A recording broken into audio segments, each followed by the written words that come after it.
Sidecarcross is a special sport and it calls for a very special sort of equipment. Like nothing you've ever seen or ridden on the road, these bikes are very different. Let's see what's inside them. So welcome to this tech section. My name's Steve Randall. Just like to try and explain to you a little bit about these sidecars. They are one-offs. They are not similar. We have the left-hand sidecar here of the number 8, Brett Wilkinson and Ryan Humphreys. This machine is a WSP frame with a Zabel engine. I will try and talk you through some of the bits and pieces, some of the special items on these machines, and try and give you a little bit more insight of what one of these machines looks like. So we'll talk now a little bit about these engines. There are 3 types of engines that most of these people use. The ZM30, which is in this machine here now, is a 2-stroke engine, 4-speed gearbox, water-cooled, 700cc single cylinder. These will put out possibly around the 80 to 90 brake horsepower to the rear wheel. They're also a 4-stroke engine made by Glenn Woodman, the AMS engines, which are the big 700, start off as a Husqvarna engine, bored and tuned to just over 700cc. Mega have also just come onto the scene. You will see them being ridden. They are again a 700cc 2-stroke single cylinder, water cooled, again putting out around about 80 brake horsepower to the rear wheel. These ZM30 engines are reasonably easy to set up. You can either change the carburettor, you change the main jets, the pilot jets, to either let more fuel in or less fuel in to make them richer, to run leaner. You also can change a little bit about the gearing, the front sprockets and the rear sprockets that we'll have a look at later on. Most of the internals of these engines are already done. They have been polished to allow the airflow and the exhaust and the petrol mix all to flow smoothly to make these engines run nice and smooth. We'll now go on to the suspension and we'll look at that. So we'll now look at the suspension. There's 4 suspension units on each bike, 2 at the front, 1 in the middle for the rear, and then there's also 1 on the sidecar. They are all identical as you see here, and you can set them up all either independently or all together. Also, you have to set them up for different tracks. Sand tracks, you set them up to be fairly soft, not too progressive, so that they will take the bumps and the bike will actually ride through the bumps and not across the bumps.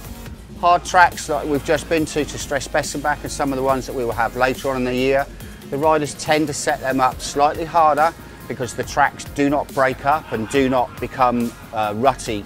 So they tend to set them a little harder.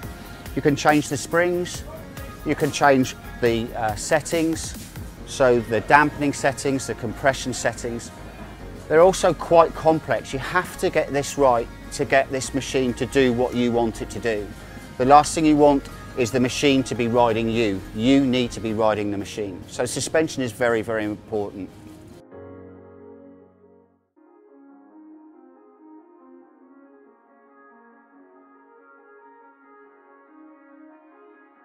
So we're going to now talk about the tyres. There are 2 different front tyres they will use. We will either use a 20-inch front or a 21-inch front. The 20-inch is mainly for the hard pack surfaces to try and cut in to the dirt because there is not much dirt. But also with the 21 we use for the sand so that the bike will sit up higher and dig into the sand and get more grip. The rear tyres, sometimes the guys will use tubes. There's not many that will use tubes because you can't afford to have a puncture in a big race. So they use what we call mousses. Now these are hard compound foam, and believe it or not, this will go into this. It's hard work, but it fits.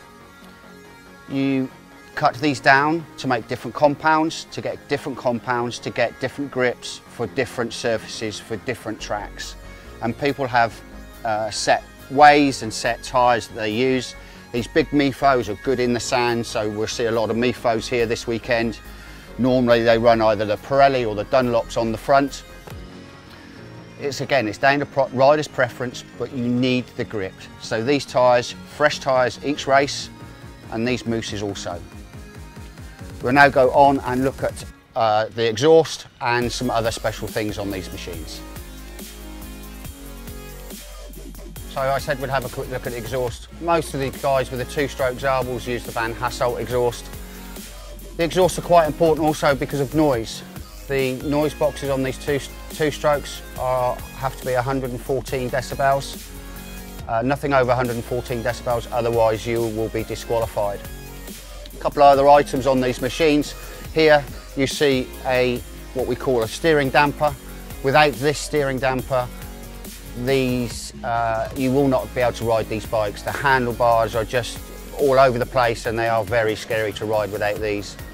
Another important part of the machine is the dead man's lanyard. Basically the rider will place this around his wrist like so. If he becomes detached from the machine, this then gets pulled out of the machine and this then cuts the engine dead and hopefully should stop the machine. Hopefully they don't have to use this too many times. So thanks for joining me on this tech session. I hope I've enlightened you a little bit to what one of these sidecars looks like, and hopefully it will make your enjoyment about watching this sport a little more. So my name's Steve Randall, thanks and see you again soon.